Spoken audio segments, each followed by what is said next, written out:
শিক্ষার্থীরা, এটা হচ্ছে আমাদের সেন্টেন্স ভিত্তিক অর্থাৎ টাইপ ভিত্তিক সেন্টেন্স ট্রান্সফরমেশনের একটা লাস্ট লেকচার। এইখান থেকে ১ মার্কের শিওর কোয়েশ্চেন কিন্তু তোমাদের আসবেই। এটা তোমরা শিওরলি লিখে রাখতে পারো যে এখান থেকে তোমরা ১ মার্ক শিওর পাবে। যেহেতু এইখান থেকে সব জায়গায় কিন্তু কোয়েশ্চেন আসে। এসএসসি বলো, এইচএসসি বলো, যেই ক্লাস বলো না কেন। ঠিক আছে? তো এই যে সেন্টেন্স টাইপটা আমরা পড়বো, এটা হবে হচ্ছে আমাদের এই যে টাইপ ভিত্তিক সেন্টেন্স আমরা যে assertive, interrogative, imperative, objective, exclamatory, হ্যাঁ? ইন্টারোগেটিভ এইগুলা যে জেনেছিলাম না? এইগুলার ভিতরে একে অপরের রূপান্তর আমরা পড়ছিলাম। রাইট? তো যারা গত রূপান্তরগুলা দেখতে পারোনি তারা অবশ্যই কি করবা? নিচের ডেসক্রিপশন বক্সে দেখবা, ওইখানে আমরা সম্পূর্ণ প্লেলিস্টটা কিন্তু দিয়ে রাখবো।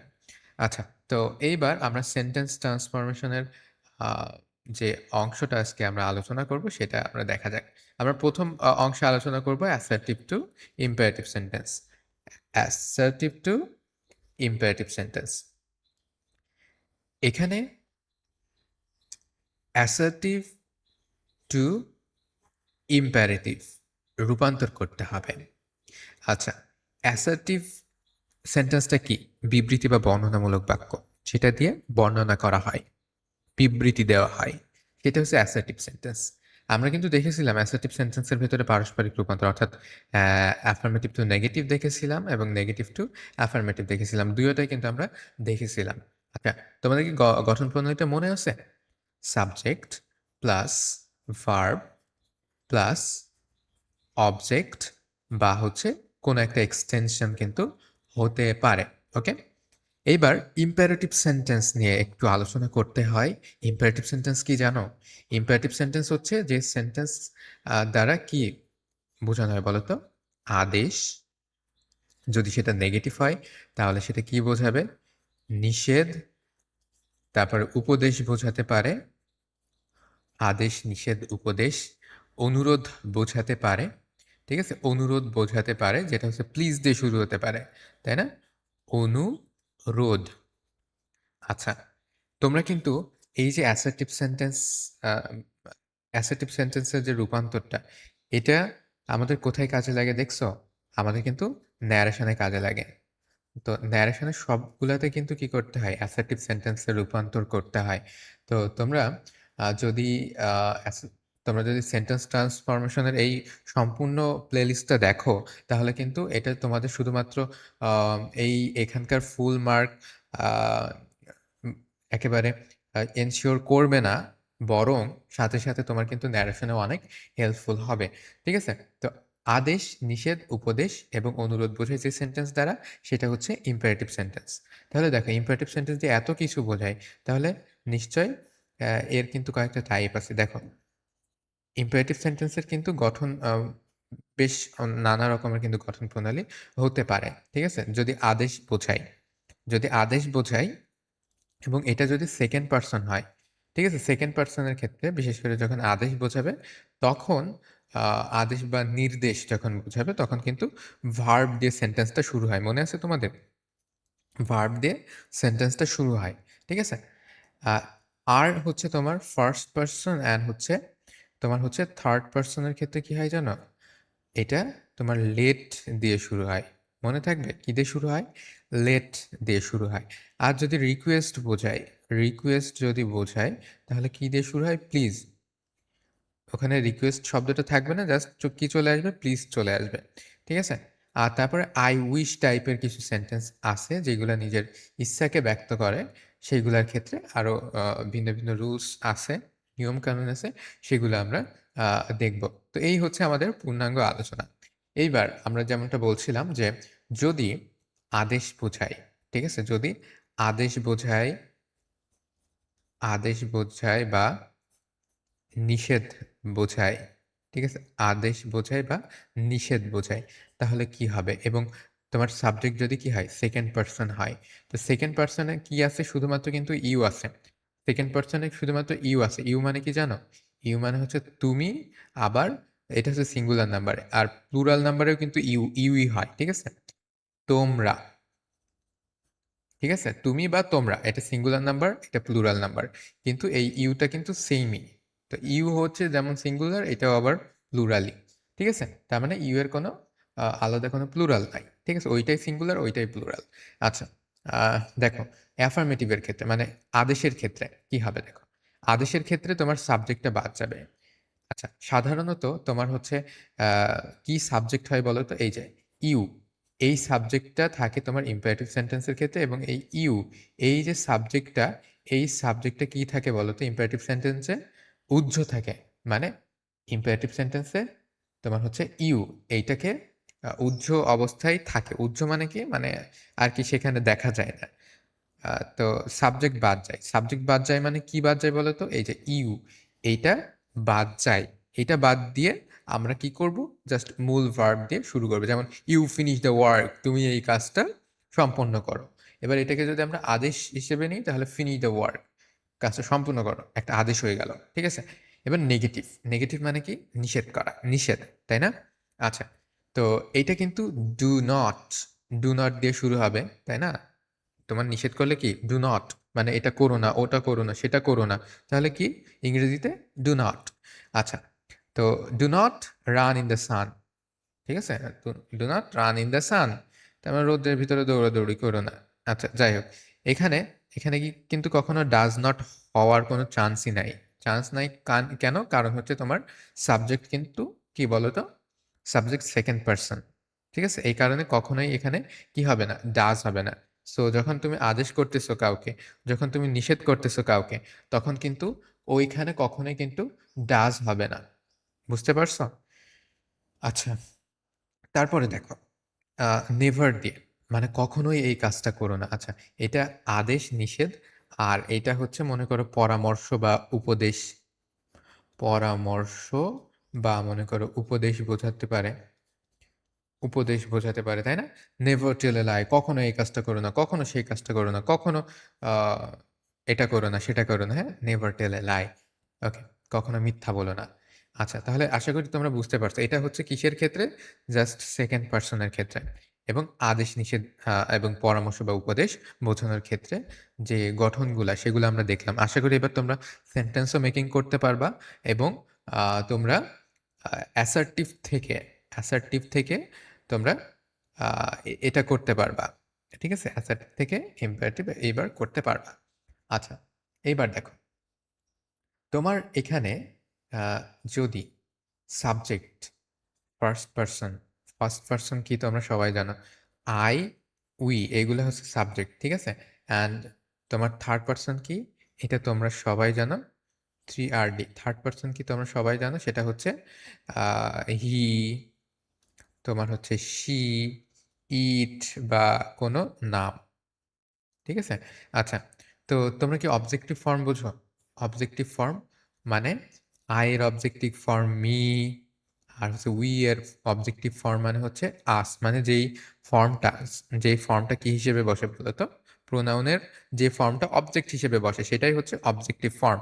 হি এর অবজেক্টিভ ফর্ম হচ্ছে কি হিম, শি এর অবজেক্টিভ ফর্ম কি হার, ইট এর অবজেক্টিভ ফর্ম কি ইটস। আচ্ছা, ইটস মানে তো এটার।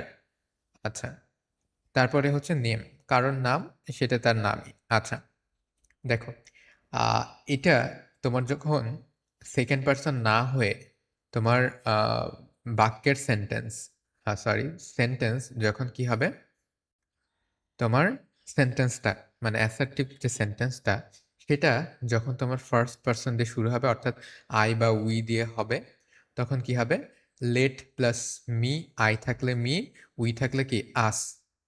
বুঝতেছো ব্যাপারটা? আর থার্ড পার্সনের ক্ষেত্রে কি হবে, লেট, হি থাকলে হিম, শি থাকলে হার। ঠিক আছে, আর কারণ নাম থাকলে তার নাম।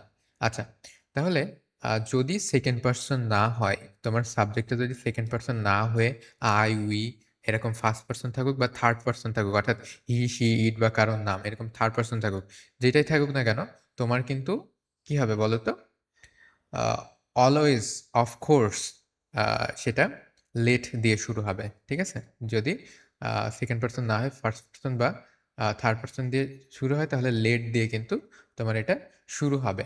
বুঝতেছো ব্যাপারটা? লেট। আচ্ছা, লেট তোমার যদি অ্যাসার্টিভে আই থাকে তাহলে মি, অ্যাসার্টিভে যদি উই থাকে তাহলে আস, অ্যাসার্টিভে যদি হি থাকে তাহলে হিম, শি থাকলে হার, ইট থাকলে ইটস, আর কারোর নাম থাকলে তার নাম। বোঝা গেল ব্যাপারটা? দেখো, আই ডু দ্য ওয়ার্ক, এখানে কি আছে? আই আছে, তাই না? তাহলে কি হবে? এটা এটা হচ্ছে ফার্স্ট পারসন সিঙ্গুলার নাম্বার, তাহলে অবশ্যই লেট দিয়ে শুরু হবে। আর আই থাকলে কি হয়? আয়ের অবজেক্টিভ ফর্ম মি, ঠিক আছে? তারপরে হি sings a song, he sings a song, তাহলে লেট দিয়ে শুরু হবে যেহেতু এটা থার্ড পারসন। অ্যান্ড হি থাকলে কি হবে? হিম। অ্যান্ড উই লার্ন ইংলিশ, আমরা ইংরেজি শিখি। উই লার্ন ইংলিশ, লেট, আচ্ছা উই থাকলে কি হবে? আস, ঠিক আছে? এটা ফার্স্ট পারসন প্লুরাল নাম্বার, তোমরা অবশ্যই নাম্বার, পারসন, জেন্ডার এগুলা বোঝো। আচ্ছা, তো এই হয়ে গেল আমাদের লেট কখন হবে সেটার নিয়ম। তাহলে আমরা আরেকটু দেখো আলোচনা করে নিই সেকেন্ড পার্সনের ক্ষেত্রে। সেকেন্ড পার্সনের ক্ষেত্রে আমাদের কি হয়? এইটা কি হয় বলো তো? উজ্জ হয়ে যায়, মানে ইউ থাকলে ইউটা উজ্জ হয়ে যাবে। উজ্জ মানে কি? বাদ পড়বে আমাদের সেন্টেন্সের লেখা থেকে, ঠিক আছে? Finish the work, finish the work, তাহলে ইউ ফিনিশ দ্য ওয়ার্ক, এর ইউটা বাদ দিয়ে আমাদের ইম্পারেটিভ ফর্ম কেমন হবে? ফিনিশ দ্য ওয়ার্ক, তার মানে শুরু হবে কি দিয়ে? ভার্ব দিয়ে শুরু হবে, ঠিক আছে? দেখো negative, you should not lie, তোমার মিথ্যা বলা উচিত নয়, ঠিক আছে? তাহলে একটা নিষেধ করছে, নিষেধ করলে কি কি হবে? ডু নট, ডু নট হবে, তাই না? Do not lie. First person I do the work, first পারসনে কি? I do the work. আচ্ছা, তারপরে তোমার যদি ফার্স্ট পারসনে আই ডু দ্য ওয়ার্ক হয় তাহলে এটা কি হবে? লেট প্লাস আই থাকলে কি হবে? মি, তাই না? ফার্স্ট পার্সনের ক্ষেত্রে কি? লেট হবে। থার্ড পার্সনের ক্ষেত্রে কি? লেট হবে, ঠিক আছে? আর কি হবে? সাবজেক্টের অবজেক্টিভ ফর্ম হবে। আই থাকলে কি হবে? মি, ঠিক আছে? আর বাকি সেন্টেন্স যা তাই থাকবে। আর তোমার হচ্ছে হি থাকলে কি হবে? হিম। লেটের পরে কি হবে তাহলে? হিম, লেট হিম প্লে ফুটবল। তাহলে দেখছো সবই কিন্তু তোমার সেম থাকবে পরবর্তী অংশটুকু। তো তোমার শুধু থার্ড পার্সন এবং ফার্স্ট পার্সন থাকলে লেট হবে এবং ওইটার অবজেক্টিভ ফর্ম হবে, ঠিক আছে? লেট হবে। তোমার যদি থার্ড পার্সন অথবা যদি ফার্স্ট পার্সন হয় তাহলে শুরু হবে কি দিয়ে? লেট দিয়ে। অ্যান্ড তোমার যে সাবজেক্টটা হবে সেই সাবজেক্ট এর কোন ফর্ম হবে? অবজেক্টিভ ফর্ম হবে, ঠিক আছে? সাবজেক্টের অবজেক্টিভ ফর্ম, তারপরে বাকি যে অংশটা সেটা যেমন তেমন হবে, ঠিক আছে? আর যদি সেকেন্ড পার্সন হয় তাহলে এটা তো খুবই সহজ, এটা শুরুই হবে ভার্ব দিয়ে, অর্থাৎ সেকেন্ড পার্সনের যে ইউটা, এই ইউটা কি হয়ে যাবে? উঠে যাবে, উজ্জ হয়ে যাবে, ঠিক আছে? এই তো আমাদের এইটা হচ্ছে সামগ্রিকভাবে ধারণা। এখন চলো আমরা অ্যাসার্টিভ টু এক্সক্লামেটরি এটা করব। অ্যাসার্টিভ টু এক্সক্লামেটরি করার টাইমে তোমাদের বেশ কিছু খেয়াল রাখতে হবে, বেশ কিছু বিষয় খেয়াল রাখতে হবে। সেটা হচ্ছে অ্যাসার্টিভ মানে তো তোমরা জানো বর্ণনামূলক বাক্য, তাই না? আর এক্সক্লামেটরি মানে কি জানো? এক্সক্লামেটরি মানে হচ্ছে যেটা দিয়ে কি করা হয়? যেটা দিয়ে তোমার বিবৃতি কে কিভাবে প্রকাশ করা হয়? আকস্মিকভাবে কোনো তোমার ভাব প্রকাশ করা হয়। যেমন তোমার মনের আবেগ প্রকাশ করা বা আকস্মিকভাবে কোনো আবেগ প্রকাশ করা। ঠিক আছে? আবেগ প্রকাশ। এখন আবেগের ভিতরে কিন্তু তোমার কি আছে?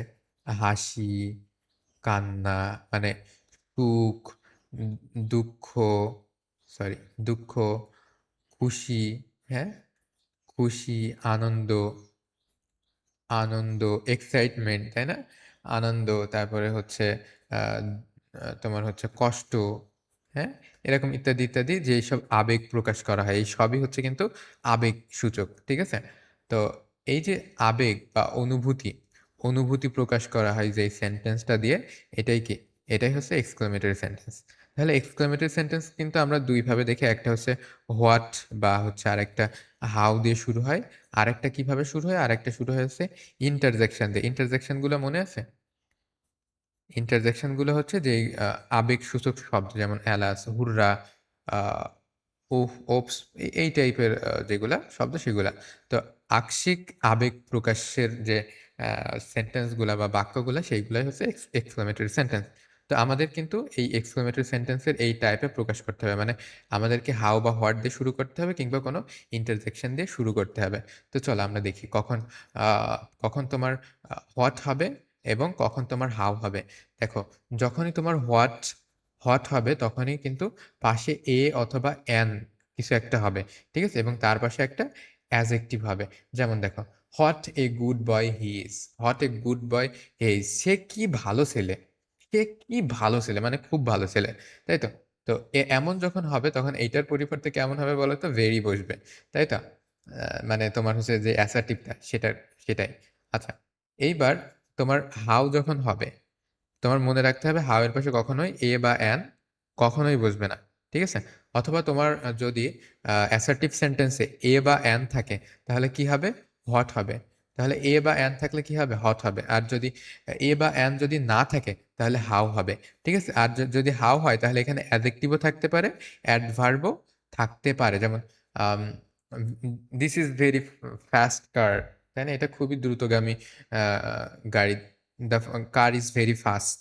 হ্যাঁ, তো এই যে আহ, তোমার এখানে কিন্তু কোনো এ বা অ্যান এগুলা নাই, তো এখানে কি হবে, এখানে হাউ হবে, যে how fast the car is, তাই তো? How fast the car is.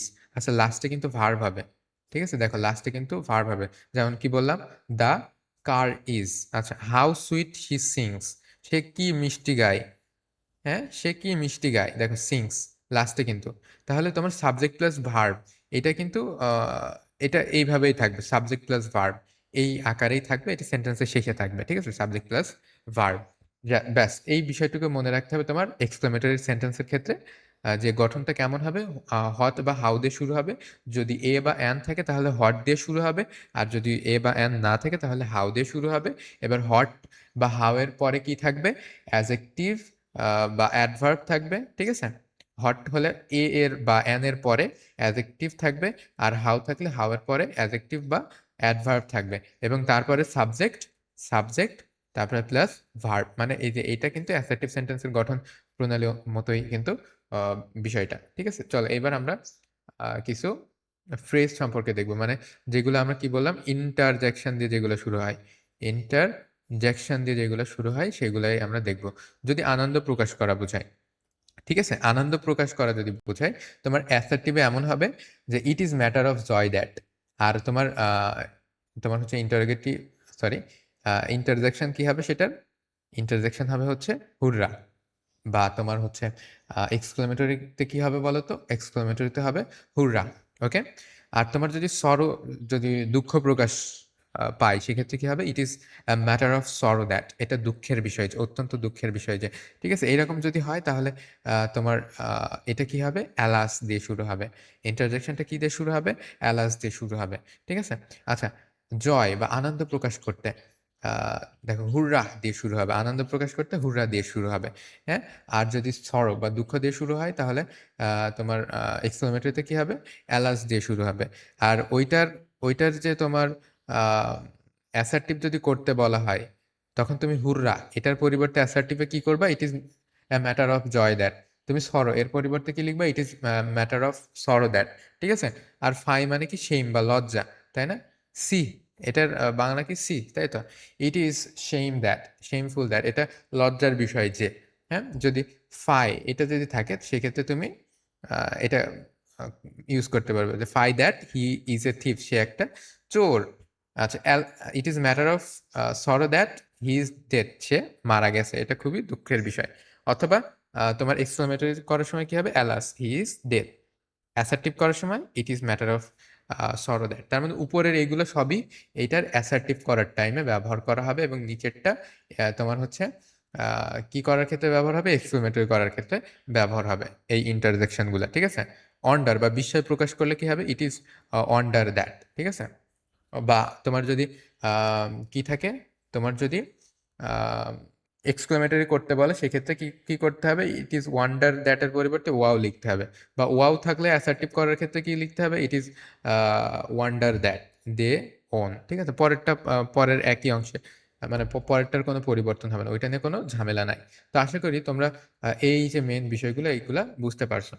এবার দেখো, উইশ দিয়ে যদি শুরু হয় তা সেক্ষেত্রে আমরা কি করব, উইশ থাকলে কি, তার বদলে কি দেব, উইশ, আই উইশ, আমরা কি বলি এটাকে, আ- আ- আ- বেশ, এটা হলে বেশ হতো। আর আমরা এটাকে এভাবে লিখতে পারি যে ইফ, তাই তো? ইফ, উইশ দিয়ে কি হবে, ইফ যদি আমার এটা থাকতো, তার মানে had the, had I the wings of dove, আমার যদি ঘুঘুর পাখি থাকতো। হ্যাঁ? Would that I were a child again. আমি যদি আবার শিশু হতে পারতাম, দেখছি সবগুলার কিন্তু অর্থ একই। মানে এগুলার অর্থ একই, যদি এই টাইপের অর্থ কিন্তু দাঁড়াচ্ছে। কেমন হতো যদি, বা আ যদি এটা হতো তাহলে কি না ভালো হতো, তাই না? যদি সেটা হতো তাহলে কি না ভালো হতো? এবার দেখো আমরা এক্সক্লেমেটরি থেকে কি করব? তোমার অ্যাসার্টিভ করব। তো এটা করতে হলে আমাদেরকে কি করতে হবে? আমরা এক্সক্লেমেটরিতে হোয়াট বা হাউ দিয়ে শুরু করছিলাম, তাই না? তো ১ম এ আমাদের কি করতে হবে? হোয়াট বা হাউ বাদ দিয়ে দিতে হবে। যেহেতু অ্যাসার্টিভে কিন্তু ওইগুলা হবে না। অ্যাসার্টিভ শুরু হবে কি দিয়ে? সাবজেক্ট দিয়ে। তারপরে ভার্ব থাকবে, তারপরে হচ্ছে অবজেক্ট বা এক্সটেনশন থাকবে। আচ্ছা, তারপরে এক্সক্লেমেটরিতে তোমার আর কি দিয়ে শুরু হতে পারে? আ তোমার হচ্ছে ইন্টারজেকশন দিয়ে শুরু হতে পারে বললাম। ইন্টারজেকশন দিয়ে শুরু হতে পারে বললাম। তো এই যে ইন্টারজেকশন বা আবেগসূচক যে শব্দগুলা, ওইগুলাকে তোমাকে কি করতে হবে? কনভার্ট করতে হবে। কিভাবে কনভার্ট করতে হবে আমরা এখানে দেখলাম না বলো? এই যে তোমার যদি হুররা থাকে তাহলে it is matter of joy that. Alas থাকলে কি লিখবে? It is matter of sorrow that.